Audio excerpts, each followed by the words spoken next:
भर्ती 2023, मध्य प्रदेश पटवारी भर्ती 2023 का नोटिफिकेशन हाल ही में आया हुआ था। वहां पर बहुत सारे बच्चों ने लगातार लाखों की तादाद में बच्चों ने जो है लगातार पेपर दिया। बच्चों ने पेपर दिया, हाल ही में जो है उसी परीक्षा में जो है फर्जीवाड़ा हुआ। वहां पर फर्जीवाड़ा हुआ, रिजल्ट आया तो वहां पर एक ही कॉलेजेस से, लगभग ग्वालियर के कॉलेजेस से ऐसे स्टूडेंट थे जो लगातार जो है टॉप 10 में रैंक में आने वाले स्टूडेंट केवल ग्वालियर से ही थे। लेकिन बच्चों ने, बहुत सारे जो है बच्चों ने आवाज उठाई, लगातार बच्चों ने जो है उसकी जो है जांच रिपोर्ट मांगी, लेकिन आज तक जो है जांच रिपोर्ट नहीं मिल पाई। जांच रिपोर्ट नहीं मिल पाई, इस बात को उठाने के लिए बच्चों ने लगातार आंदोलन किया, लगातार आंदोलन करते रहे, लगातार आंदोलन करते रहे, लेकिन किसी भी तरीके का वहां पर जो है कोई फायदा नहीं हुआ बच्चों को। फिर भी बच्चों ने मान लिया, ठीक है यहाँ पर ये बात हुई, लेकिन यही सरकार, उसी जो है हमारे मध्य प्रदेश के जो है माननीय मुख्यमंत्री जी ने ये डिसीजन लिया वहां पर कि ठीक है, ये परीक्षाएं जैसी भी हुई, जैसे भी हम लगभग एक हफ्ते, एक सप्ताह के अंदर, लगभग 2 सप्ताह के अंदर अगर ही लगातार हम जो है 15,000 मध्य प्रदेश पटवारी भर्ती की जो है परीक्षाएं करवाएंगे, यही जो है बात हुई थी। लेकिन आप मुझे बताइए, क्या मध्य प्रदेश में 15,000 मध्य प्रदेश पटवारी भर्तियों की बौछार कहां गई? आप मुझे बताइए, क्या मध्य प्रदेश पटवारी भर्ती 15,000 वैकेंसियों का जो है आएगी नोटिफिकेशन? कब आएगी? अब तो लोकसभा चुनाव भी हो चुके हैं, तो आखिर कितना टाइम लगेगा? एक सप्ताह से लगभग अप्रोक्ष हो ही रहे हैं, एक सप्ताह, लेकिन आज तक कोई भी, ना तो ईएसबी की साइट पर और ना ही व्यापम की साइट पर किसी भी तरीके का जो है नोटिस जारी ऐसा नहीं किया गया कि मध्य प्रदेश में पटवारी भर्ती की कोई भी, या फिर एमपीएसआई की किसी तरीके की, या फिर एमपी में कांस्टेबल की, या फिर किसी भी तरीके की। अभी आप देख ही रहे कि मध्य प्रदेश में एमपी कांस्टेबल की जो है दो जो है आंसर की जारी की गई थी, वहां भी लगभग 13% और 87% आरक्षण को लेकर, तो वहां पर भी अभी तक कोई जो डिक्लेयर हो ही नहीं पाया कि क्या है, किन लोगों का जो है सिलेक्शन होगा, किन लोगों का सिलेक्शन नहीं हुआ। लेकिन हम यहाँ बात करते हैं जो है मध्य प्रदेश पटवारी भर्ती की, तो मध्य प्रदेश पटवारी भर्ती की जो 15,000 जो मध्य प्रदेश पटवारी भर्ती की जो बात की गई थी, क्या ये मध्य प्रदेश पटवारी भर्ती 15,000 की जो है जॉब आएगी? और यहाँ पर जो है क्या सरकार इसका जो है फाइनल पूरा डिसीजन कर पाएगी? क्या यहाँ पर अगर सरकार, अगर आ भी गई भर्तियां, लेकिन 15,000 तो ना ही आएंगी, ये मैं लिख के दे रहा हूं दावे के साथ। केवल ये चुनाव के कारण, चुनाव था इसलिए इन्होंने जो है मुंह फाड़ फाड़ के चिल्लाया कि उन्हें वोट मिलने चाहिए, और तुम लोगों ने वोट दिया भी। समझा नहीं, ना तो पहले, ना तो आज, ना कभी मेरी बातों को सुनोगे, ना कभी समझोगे, केवल बातें करोगे, बस कमेंट में लिखते रहोगे।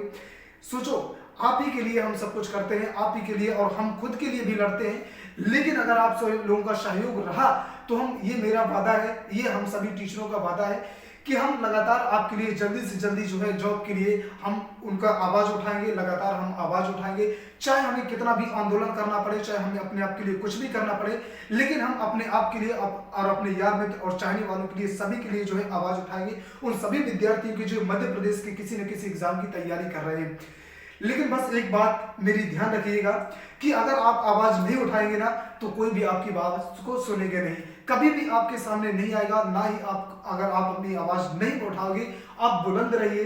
आप लोग जानते हैं कि, आप लोग सभी लोग जानते हैं कि हमारे भारतीय क्रांतिकारियों ने, जब हमारा देश गुलाम था, उस समय गुलाम होते थे, लेकिन उस समय भी हमारे क्रांतिकारी बैठे नहीं हैं सांस लेने के लिए, लेकिन हमें भी सांस लेने के लिए बैठना नहीं, क्योंकि हम अपना हक मांग रहे हैं, और अपना हक मांगने से हमें पीछे नहीं हटना, क्योंकि हमें पता है कि हम जब तक अपना हक मांगेंगे नहीं, तब तक हमें हमारा हक मिलने वाला नहीं है।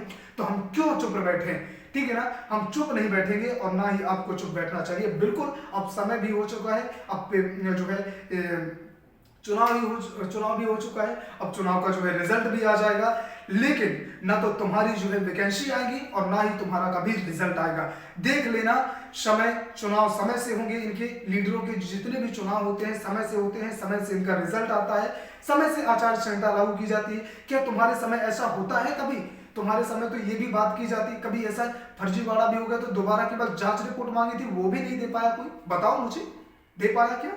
और तुम लोगों ने कितना किया है? हम लोगों ने कितना किया, आंदोलन किया, इतना भोपाल के अंतर्गत है ना, इंदौर के अंतर्गत जाकर इतना आंदोलन किया, लेकिन हर परीक्षाएं, केवल वही ही नहीं, बल्कि मैं तो यहाँ पर बात करता हूँ कि मध्य प्रदेश लोक सेवा आयोग, जो कि एक संवैधानिक निकाय है, भारतीय संविधान के अनुच्छेद 315 के अंतर्गत इसका जो है वर्णन है, लेकिन फिर भी इसका जो है किसी तरीके का जो है समय सीमा कोई है ही नहीं। यहाँ पर सारी की सारी समय सीमा बर्बाद कर दी गई।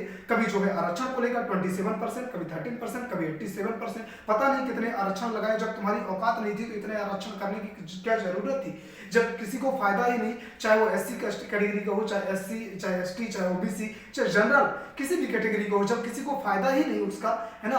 और बार बार इसी, उससे अच्छा तो है कि जितने लोगों को जो है कम से कम आरक्षण नहीं रहेगा। मैंने तो कई बार कहा है, हमारा सुप्रीम कोर्ट महोदय से भी यही हमारी गुजारिश रही, हमेशा से बात रही है कि आप कोई ना कोई जो है एक, जब तक आपका जो है आरक्षण वाला मामला जो है कंटिन्यू नहीं होता, उसे पूरा का पूरा फुल डिसीजन नहीं हो जाता उसके बारे में, तब तक के लिए आप कोई ना कोई एक एक्स वैल्यू मानकर उस पर रख दीजिए कि कोई भी एक वैल्यू, जिस पर जब तक आपका आरक्षण वाला मामला कंटिन्यू नहीं होता, पूरी तरीके से जो है फाइनल क्लियर नहीं होता, तब तक के लिए आप कोई ना कोई एक्स वैल्यू दे दीजिए। उसके हिसाब से जो है सरकार जो है परीक्षाओं की भर्तियां करे। ये भी तो कर सकते हैं, लेकिन वो भी आज तक नहीं हो पाया, कोई सुनने के लिए तैयार ही नहीं, तो क्या कर सकते हैं बताइए।